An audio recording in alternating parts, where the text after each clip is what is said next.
Welcome back to Calvin Corp. Today I have a deck profile, deck attack of a commander deck, Anowon The Ruin Thief. It's a 2 blue and a black legendary creature, vampire rogue. Other rogues you control get plus one. Whenever one or more rogues you control deal combat damage to a player, that player mills a card for each 1 damage dealt to them. If the player mills at least 1 creature card this way, you draw a card. It's not a main deck. It's a really fun mill deck. Here we have Beerus, God of Destruction. He keeps it safe. So first of all, let's go over the creatures that I have put into this deck. Basically I have bought a precon and start upgrading it. I play Commander once a week, so I make changes when needed. Here we have Slither Blade, cheap, 1 mana, can be blocked. Fallen Shinobi with a ninjutsu. Whenever Fallen Shinobi deals combat damage to a player, that player exiles the top 2 cards of their library. Until end of turn you may play those cards without paying their mana costs. So basically if you have like this one, you attack, you ninjutsu, Fallen Shinobi, and chaos begins. Here we have Zaretsan, the Trickster. Almost the same effect. It has flash. Okay, nice. So you can always use it as a blocker if need be. Nimble Trap Finder. I have this one because it can be unblockable just by playing another rogue. Here we have Thieves, Guild Enforcer. Great because each opponent mills whenever this one or another rogue enter the battlefield. As long as an opponent has 8 or more cards in their graveyard, Thieves Guild Enforcer get +2/+1 and has Death Touch. Thieving Skydiver needs no introduction. Pay the kicker cost, steal a mana crypt, steal a soul ring, but no, X can be 0. Sure-footed Infiltrator, another merfolk rogue. You can make it unblockable, draw a card when he hits. This is Drana, Liberator of Malakir. It's a legendary creature, vampire ally, flying first strike.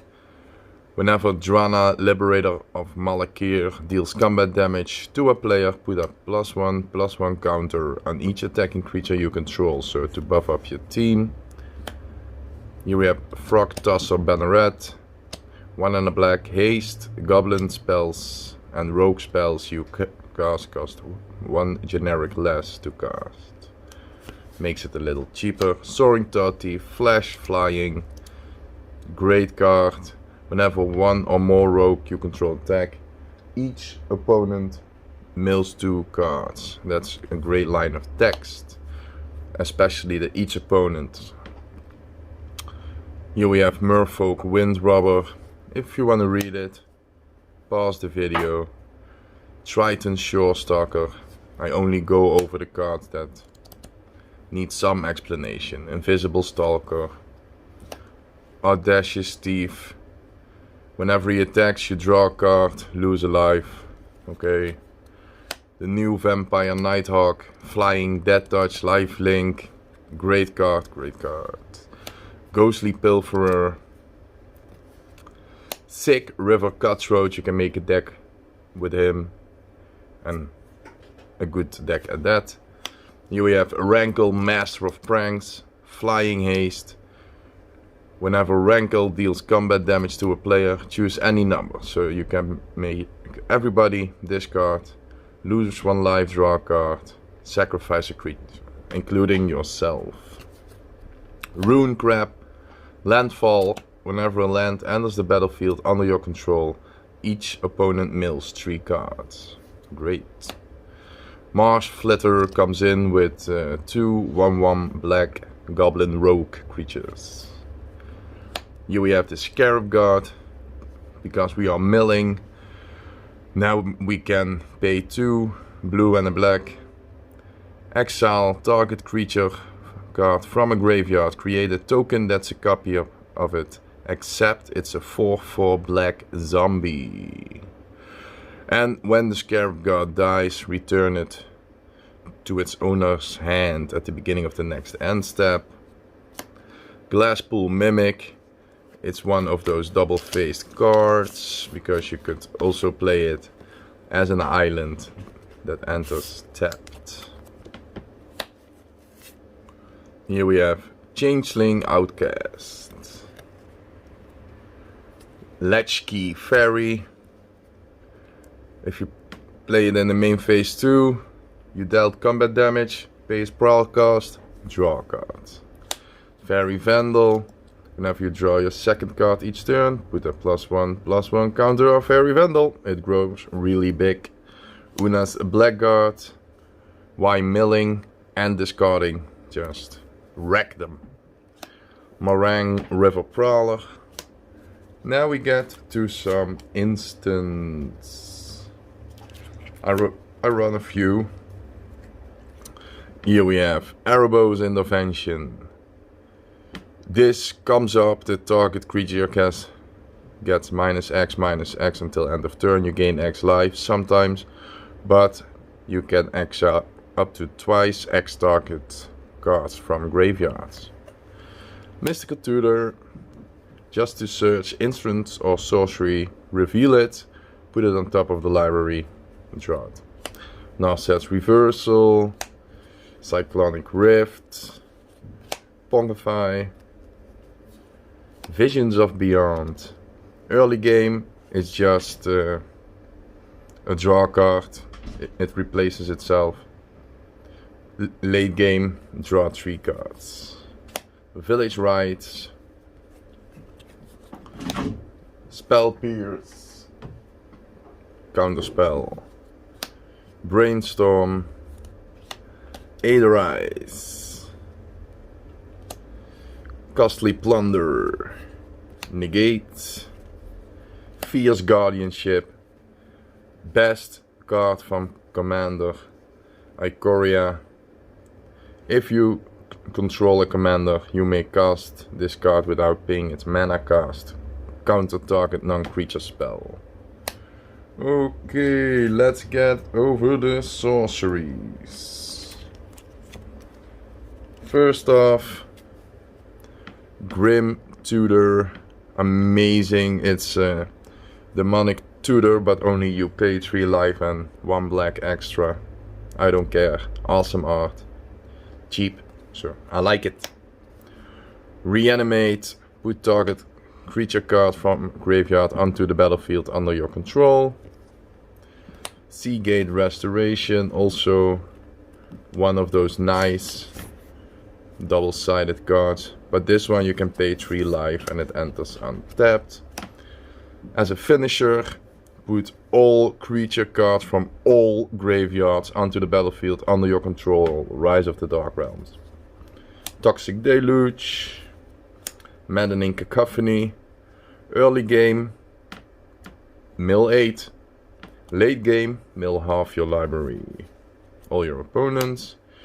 Here we have an extra turn spell, which creates a bunch of fairies. Distant Melody, great draw card. Now we get into the enchantment part. We have Reconnaissance Mission, because we want to draw cards. Confounding Conundrum really works great with all those landfall decks in the meta right now.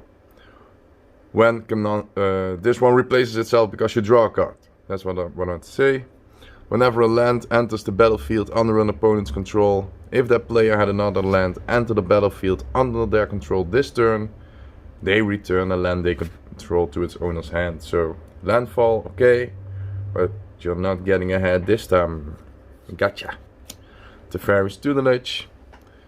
Whenever it enters the battlefield, you draw a card, discard a card. But whenever you draw a card, target opponent mills 2 cards. So, got him. Ristic Study.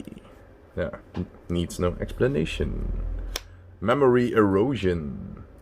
Whenever an opponent casts a spell, that player puts the top 2 cards of the library into their graveyard. Next up, artifacts. I have Sword of the Animist. Equipped creature get +1/+1. Whenever equipped creature attacks, you may search a library for a basic land card, put it onto the battlefield tapped, and shuffle your library. Cost 2, equip 2. Sword of Body and Mind. Equipped creature gets +2/+2 and has protection from green and blue. Ooh, nice, it rhymes. Whenever equipped creature deals combat damage to a player, you create a 2/2 green wolf creature token and that player mills 10 cards. Cost 3, equip for 2. Also have ordered Sword of Feast and Famine to have some fun. Arcane Signet, needs no introduction. Sol Ring, gotta have one. Solemn Simulacrum, I mainly play it because if it dies, it draws a card and it ramps a little bit. Lightning Greaves, Expedition Map to search a land, Mindstone, Dimir Signet, I love Signets, Tormod's Crypt, Mana Crypt. Now let's get into lands. We have Ancient Tomb, Command Tower, Phyrexian Tower, Watery Grave, Base Camp, Reliquary Tower, Castle Aladdin's Lamp, Drowned Catacomb, Academy Ruins,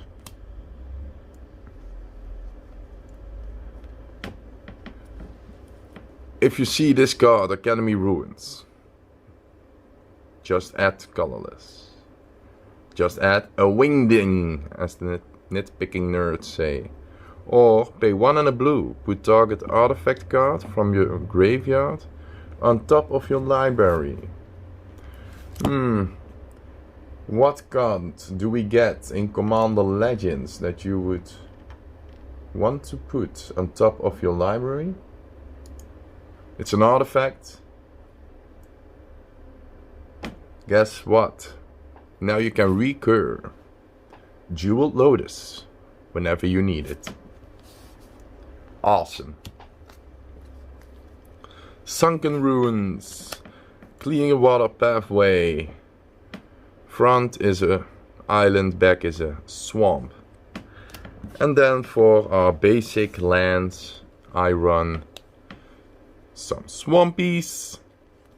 I'm not gonna count them all out, but you can figure it out, you're a smart person. And some islands, and even one Pokemon land. Because that's fun, you need to have one foil Pokemon land and one other art foil, because I didn't get this one foil. So, there you have it. Anowon The Ruin Thief. It's a great deck, it's fun to play, it's powerful, it's fast. I must say I have invested a lot in it, so it's not the cheapest deck to build, but hey, there are budget options and they are still very strong. Next video I might be talking about moving also into Yu-Gi-Oh!